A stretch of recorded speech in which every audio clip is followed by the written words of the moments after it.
I'm really fed up. You lose all standards in this cursed country. It's nice to get to know the dirty side of life, but we've got so used to it that we don't even notice it anymore, and we find a lot of things acceptable that we would otherwise deeply despise. And that is dangerous. How gladly I sacrifice my young years to our great and just cause. But in Russia you not only lose time, you also become stupid. And that is much worse. On the 9th of July, the 1st Panzer Army and the 17th Army launched an attack on the Soviet southern flank between Izum and Taganrog. The two large German formations advanced as a southern pincer across the Donets towards the Great Don Bend, and together with the northern pincers of the 6th Army and the 4th Panzer Army, aimed to encircle the Red Army formations between the Don and the Donets.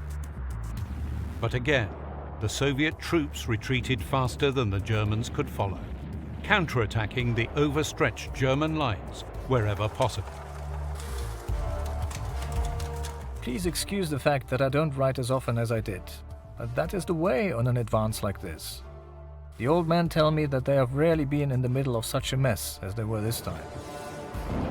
We had to close the pocket in the east and had enemies in front of us and behind us.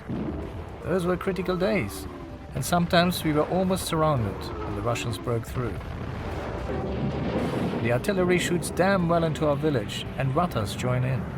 Here the Russians often attack with tanks, and many lie mangled and burnt out by the roadside. Generalfeldmarschall von Bock was here yesterday and inquired about the situation.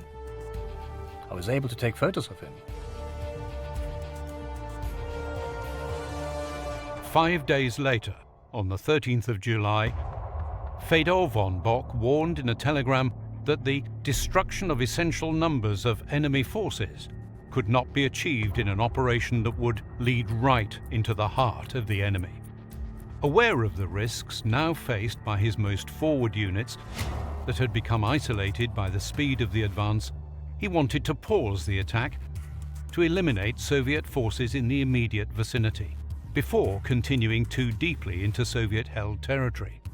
Hitler, still fully convinced that the Red Army was done for and on the verge of collapse, angrily dismissed von Bock from his position. For the troops on the ground, unaware of any disputes among senior commanders, the campaign continued on.